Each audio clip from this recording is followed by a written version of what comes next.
大家好，我是婷子，欢迎来到我的频道。今天我们要跟大家分享一下如何拿到德国永居。哒哒，就是这样的一个证。关于如何取得德国永居这个话题，我在之前有做过几期视频是跟这个相关的，比如说你的那个入籍考试或者是永居考试，因为他们两个是同一个东西，不管你是要永居还是入籍，都是要去参加的一个融合考试，叫 Leben in Deutschland。有兴趣的话，大家可以去看一下。那在那个视频下面，我就收到非常多的一些问题，也不是非常多，anyway， 就是有一些问题大家问到的感兴趣的，所以我会在这个视频下面给出一些答案。第一个是政策可能在不停的改变，第二个是可能是针对个人的情况不同，它可能有一些政策还是稍微有一些特殊情况的。那如果我说到不全面和不标准的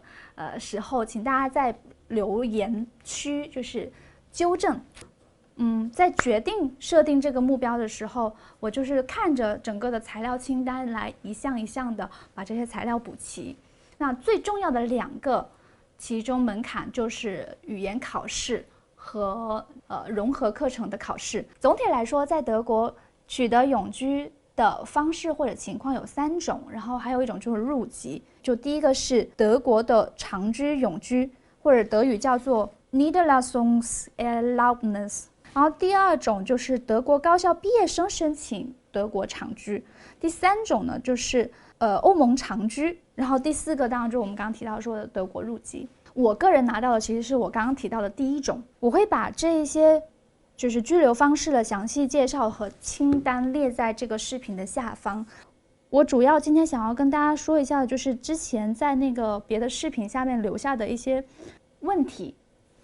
第一个问题是需要上融合课程吗？答案是不需要上融合课程。我个人就是没有上融合课程，直接去考的 Leben in Deutschland， 然后拿到了这个证书之后，然后就去申请了。第二个问题是必须购买融合课程的书籍吗？当然不需要，你连课都不用去上了，为什么要去买那个书？当然，如果你自己非常好学的话，你也可以去买过来，就是当言情小说看一下。Anyway， 这个是开玩笑，我只是说不必要去买，但是就是你不必要为了考试去买。但是如果你想要了解德国，你有各种各样的书籍选择，不一定要是融合课程的书籍，对吧？第三个问题是，目前德国永居签证有没有时间限制？还是说它是无限制的？目前的情况，据我所知是，这个永居证的它的有效期是跟你的护照的有效期是一样的，因此你可以说它是有限，也可以说它是无限。无限是意思就是说，你其实只要护照到期了之后，你直接去申请一个新的护照，那这个永居证也是一样，你不需要再去做额外的工作，只需要去延期就可以了。长居签证到手后，是否需要每180个自然日入境德国一次？这个也是具体问题具体分析。就是当你如果是就是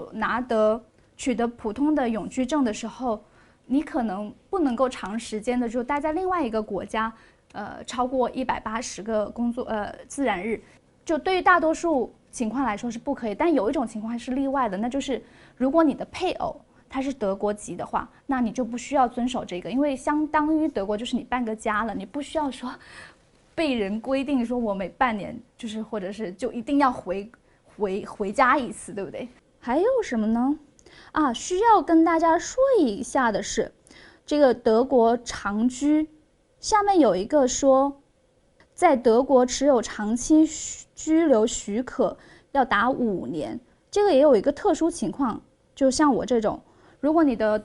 配偶是德国籍的话，居留达3年就已经可以去申请永居了。所以我所了解到的只是说我自己个人的情况跟大多数的一个大环境情况不一样的点。那如果大家知道一些别的，就是就更加具体的细微的一些政策，对应的个人具体情况的话，可以在留言下面就告诉大家。然后有更多问题的小伙伴也可以在这个视频下方留言，看看有没有别的大神路过的时候可以给你们解答一下。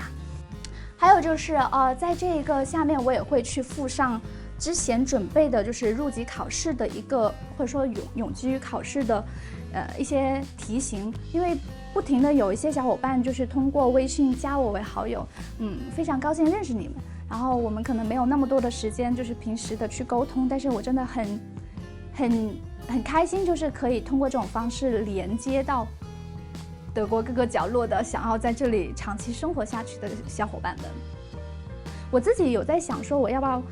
组一个群，然后把这些就是有共同目标的一些小伙伴们就是聚集在一起，但具体干什么我还没有想好，所以就也还没有组这个群。大家如果也有这个想法的话，就可以在留言区告诉我。OK， 好，那今天的分享真的很快，因为其他的就靠到大家自己阅读下面的这个评论区的一些，